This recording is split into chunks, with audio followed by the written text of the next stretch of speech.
ಈಗಷ್ಟೇ ನೀವು ಹೇಳಿದ್ರಿ ಬೈರ್ಮಂಗಲಕ್ಕೆ ಹೋಗೋಣ ಬನ್ನಿ ಅಂತ ಹೇಳಿ ಡಿ ಕೆ ಶಿವಕುಮಾರ್ ಅವರು ಹೇಳಿದ್ದಾರೆ.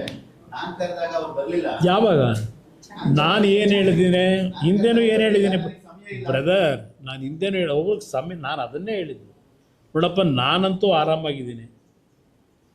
ನಿಮಗೆ ಭಾಳ ಯಾಕಂದರೆ ಸರ್ಕಾರ ನಡೆಸ್ತಾ ಇದ್ದೀರಿ, ಹಲವಾರು ರೀತಿಯಲ್ಲಿ ಇವೆಂಥವು ಟೇಪಿಗೆ ಇಟ್ಟಿಟ್ಟು ಮೆಜರ್ಮೆಂಟ್ ಇಟ್ಟು ಮಧ್ಯರಾತ್ರಿ 12 ಗಂಟೆ ರಾತ್ರಿ 1 ಗಂಟೆ ರಾತ್ರಿವರೆಗೂ ಕೆಲಸದಲ್ಲಿ ಬ್ಯುಸಿ ಇರ್ತೀರಪ್ಪ. ನೀವು ಅದೆಲ್ಲ ಬಿಟ್ಟು ಯಾವಾಗ ಸ್ವಲ್ಪ ಸಮಯ ಮಾಡ್ಕೊತೀರಿ, ನೀನೇ ಕೊಡಪ್ಪ, ನೀವೇ ಕೊಡಿ ಡೇಟ್ನ, ನಾನು ಬರ್ತೀನಿ ಅಂತ ಹೇಳಿದ್ದೀನಿ. ಈಗಲೂ ಅದೇ ಹೇಳೋದು, ನಾನು ಫ್ರೀ ಇದ್ದೀನಿ, ಯಾವ ಬೇಕಾದ್ರೂ ಬರ್ತೀನಿ ಅಂತ ಅವತ್ತು ಹೇಳಿದ್ದೀನಿ. ನಾನೇನು ಬರಲ್ಲ ಅಂತ ಹೇಳಿಲ್ಲ, ಯಾಕೆಂದರೆ ಬ್ಯುಸಿ ಅವರಷ್ಟು ಬ್ಯುಸಿ ನಾವಿಲ್ಲ. ಅದರಿಂದ ಅವರು ಆ ಬ್ಯುಸಿ ಶೆಡ್ಯೂಲ್ನಲ್ಲಿ ಸಮಯ ಫ್ರೀ ಮಾಡ್ಕೊಂಡು ಬಂದ್ರೆ ನಂದೇನು ಯಾವಾಗ ಬೇಕಾದ್ರೂ ತಯಾರಿದ್ದೀವಿ. ಇದೇನು ಸುಮ್ಮನೆ ನಾವು ರೆಡಿ ಮಾಡ್ಕೊಂಡು ಬಂದಿದ್ದೀವ? ಇದೆಲ್ಲ ರೈತರದೇ. ಅದರಿಂದ ಅಲ್ಲ ಬೈರ್ಮಂಗ್ ಜನಗಳ ಹತ್ರಕ್ಕೆ ಹೋಗೋಣ. ಅಲ್ಲಿ ಯಾರು ಹೆಣ್ಮಕ್ಳು ವಯಸ್ಸಾಗಿರೋರು 450 ದಿವಸದಿಂದ ಕೂತವರಲ್ಲ, ಅಲ್ಲೇ ಅವ್ರ ಮುಂದಾನೆ ಚರ್ಚೆ ಆಗಲಿ, ಹೋಗೋಣಂತೆ. ಏನು ಹೇಳಿ?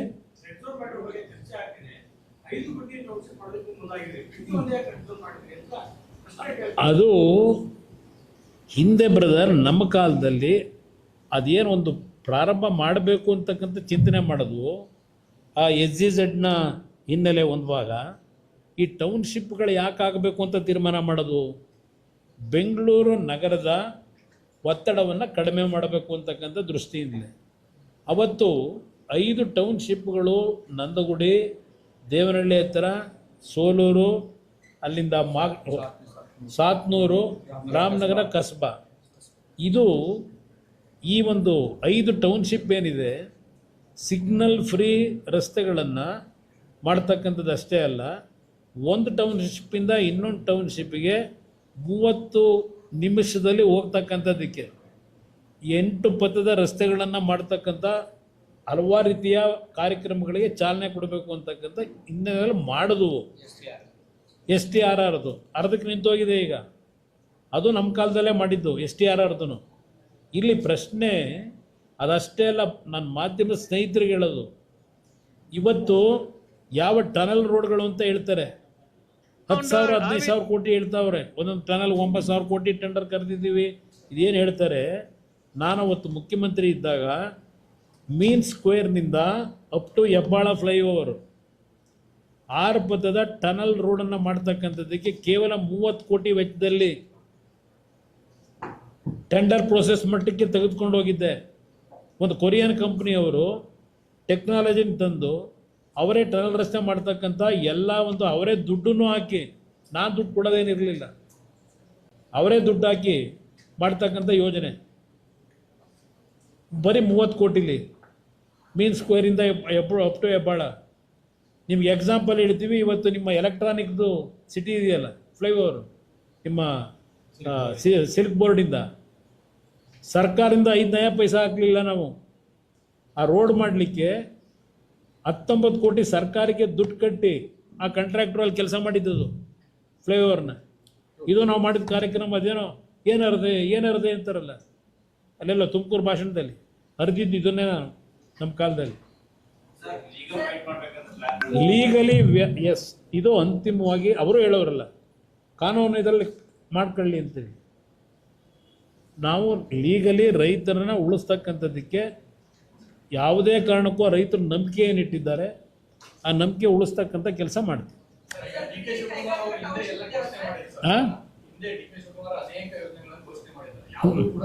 ಯಾವುದೂ ಬರಲ್ಲ, ಎಲ್ಲ ತೋರಿಸ್ಕೊಂಡು ಅವರು ಸಂಪದ್ಭರಿತವಾಗಿ ಏನು ಬೆಳಿಬೇಕು ಬೆಳಕತ್ತಾರೆ ಅಷ್ಟೆ. ನಾವು ಈಗ ಹೇಳಿ ಹಾಂ,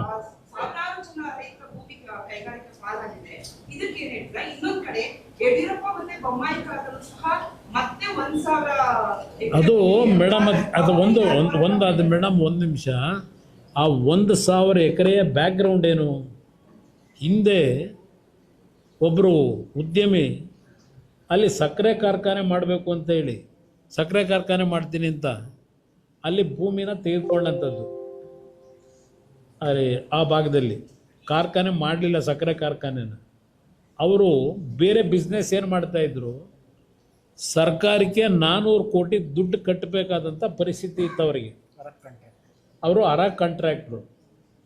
ಸಿದ್ದರಾಮಯ್ಯನವ್ರ ಕಾಲದಲ್ಲಿ ಆ 400 ಕೋಟಿ ದುಡ್ಡನ್ನು ಏನು ಕಟ್ಟಬೇಕಾಗಿತ್ತು, ಆ ದುಡ್ಡು ಕಟ್ತಕ್ಕಂಥ ಹಿನ್ನೆಲೆ ಒಳಗೆ ಈ ಪ್ರೋಸೆಸ್ ಶುರುವಾಯಿತು. KDB ಅವರು ಆ ಲ್ಯಾಂಡನ್ನು ಖರೀದಿ ಮಾಡಿ ಅವರಿಗೆ 1.5 ಕೋಟಿನೋ ಏನೋ ಫಿಕ್ಸ್ ಮಾಡಿರಬೇಕಾಗ, 1 ಕೋಟಿ 20 ಲಕ್ಷ 30 ಲಕ್ಷ ಫಿಕ್ಸ್ ಮಾಡಿ 900 ಕೋಟಿನೋ ಏನೋ ಕೊಡ್ತಕ್ಕಂಥ ನಿರ್ಧಾರ KDBಯಿಂದ ಮಾಡಿಸಿದ್ದಾರೆ, ನನಗೆ ಬಂದಂಥ ಮಾಹಿತಿ. ಆ 400 ಕೋಟಿ ಸರ್ಕಾರಕ್ಕೆ ಅವ್ರು ಕಟ್ಟಬೇಕಾದಂತಿತ್ತಲ್ಲ, ಕಟ್ಟಲಿಕ್ಕೆ ದುಡ್ಡಿಲ್ಲ. ಅದಕ್ಕೆ ಸರ್ಕಾರದಲ್ಲೇ ಅವರಿಗೆ ಒಂದು ಐಡಿಯಾ ಕೊಟ್ಟು ಸಿದ್ದರಾಮಯ್ಯರ ಕಾಲದಿಂದ ಇವೆಲ್ಲ ನಡೀತು. ಇವೆಲ್ಲ ಹೇಳಕ್ಕೆ ಹೋದ್ರೆ ಭಾಳ ವಿಷಯಗಳು ಹೇಳ್ಬೋದು.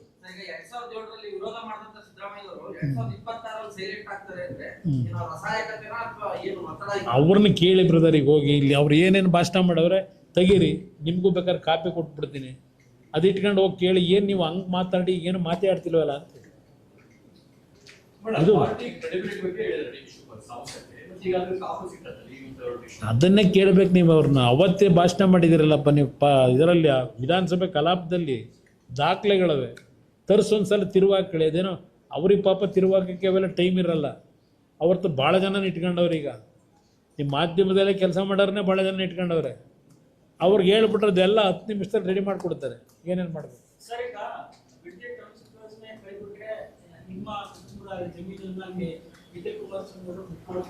ಅದೇನೋ ಪಾಪ ಅವನ ಹೆಸರಲ್ಲಿ 5 ಎಕರೆ ಇರೋದನ್ನ ಆಸ್ಪತ್ರೆ ಕಟ್ಟಲಿಕ್ಕೆ, ಶಾಲೆ ಕಟ್ಟಲಿಕ್ಕೆ ಬೇಕಾದ್ರೆ ನಾನು ವಾಲಂಟಿಯರ್ ಕೊಡ್ತೀನಿ ಅಂತ ಹೇಳಿದ್ದೀನಿ.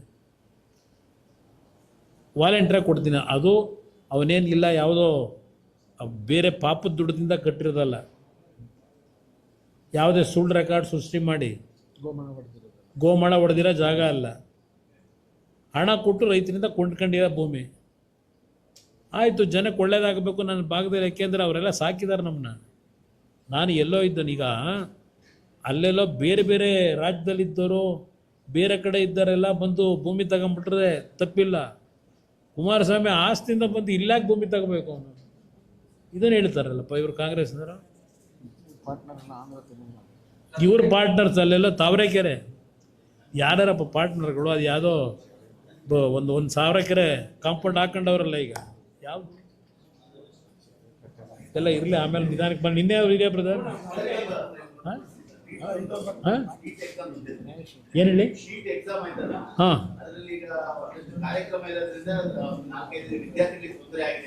ನಿನ್ನೆ ದಿನದ ನೀಟ್ ಎಕ್ಸಾಮ್ನ ಸಂದರ್ಭದಲ್ಲಿ ಕೆಲವು ನೀಟ್ನ ಪರೀಕ್ಷೆಯನ್ನು ಬರೀತಕ್ಕಂಥ ವಿದ್ಯಾರ್ಥಿಗಳಿಗೆ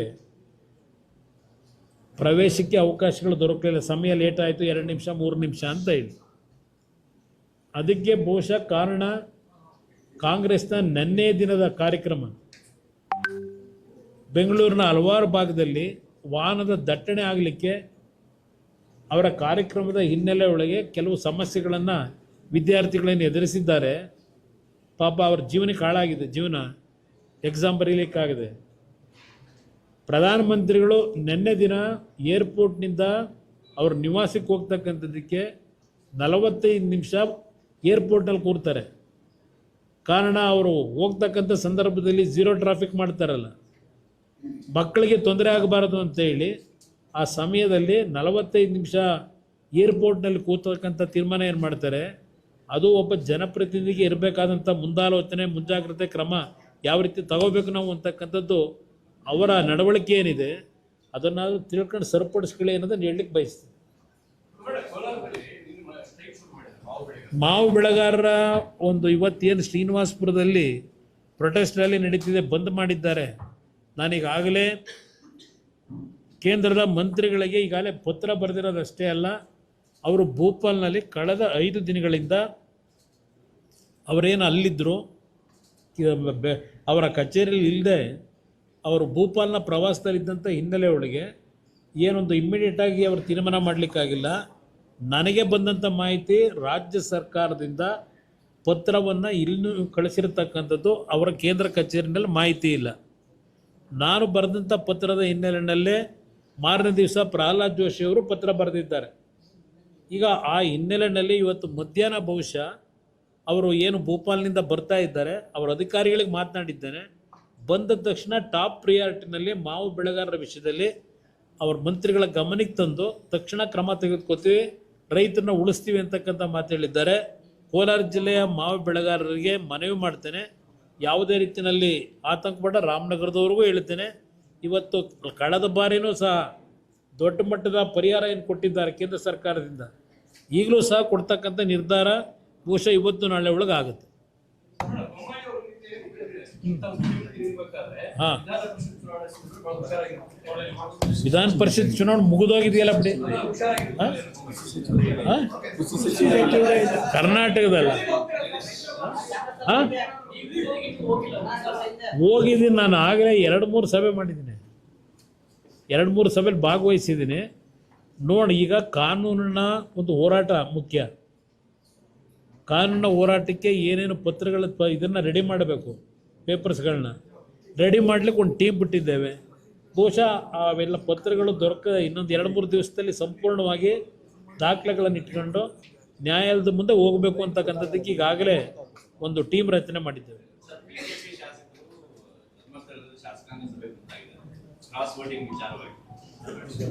ಅಲ್ಲಿ ನನ್ನ ಅಭಿಪ್ರಾಯ ನೆನ್ನೆನೇ ಹೇಳಿದ್ದೀನಿ. ಇವತ್ತು BJPಯ ಸ್ನೇಹಿತರುಗಳು ಧರ್ಮಸ್ಥಳಕ್ಕೆ ಹೋಗಿ ಶಾಸಕಾಂಗ ಪಕ್ಷದ ಸಭೆ ಕರಿಬೇಕು ಅನ್ನೋದೇನಿದೆ, ಕರೀತಕ್ಕಂಥದ್ದು ತಪ್ಪು ಅಂತ ನಾನೇನು ಹೇಳಲ್ಲ. ಆದರೆ ನನ್ನ ಅಭಿಪ್ರಾಯದಲ್ಲಿ ಮುಗಿದೋಗಿರೋ ಅಧ್ಯಾಯ. ಯಾಕೆಂದರೆ ಈ ಸರ್ಕಾರದಲ್ಲಿ ಯಾರನ್ನು ಬೇಕಾದರೂ ಬ್ಲ್ಯಾಕ್ ಮೇಲ್ ಮಾಡ್ತಾರೆ, ಯಾರಿಗೆ ಬೇಕಾದರೂ ಯಾವ ರೀತಿಯ ಆಮಿಷಗಳನ್ನು ಒಡ್ಡಿ ಅವರನ್ನು ಬದಲಾವಣೆ ಮಾಡ್ಕೋಬೋದು ಅಂತಕ್ಕಂಥವ್ರು ಎಕ್ಸ್ಪರ್ಟ್ಗಳಿದ್ದಾರೆ. ಅದರಿಂದ ಈ ಒಂದು ಚುನಾವಣೆಯಲ್ಲಿ ಕ್ರಾಸ್ ವೋಟಿಂಗ್ ಏನಾಗಿದೆ, ಇದೇನು ಹೊಸದಲ್ಲ. ಇವತ್ತು ಪಕ್ಕದಲ್ಲಿ ಅದು ಯಾವುದೋ ಜಾರ್ಖಂಡ್ನಲ್ಲಿ ಕಾಂಗ್ರೆಸ್ದೇ ಆಗಿದೆಯಲ್ಲ. ಇಲ್ಲಿ ಪ್ರಶ್ನೆ ಇರೋದು ಮ್ಯಾನ್ ಪವರು, ಮಜಲ್ ಪವರು, ಮನಿ ಪವರು, ಇದರಲ್ಲಿ ಏನು ಬೇಕಾದರೂ ಮಾಡ್ತಾರೆ. ಈ ಚುನಾವಣೆಯಿಂದ ನಾನು BJPಯ ನನ್ನ ಮಿತ್ರ ಪಕ್ಷದ ಸ್ನೇಹಿತರಿಗೂ ಹೇಳ್ತೇನೆ, ಯಾರೂ ಯಾವುದೇ ಕಾರಣಕ್ಕೂ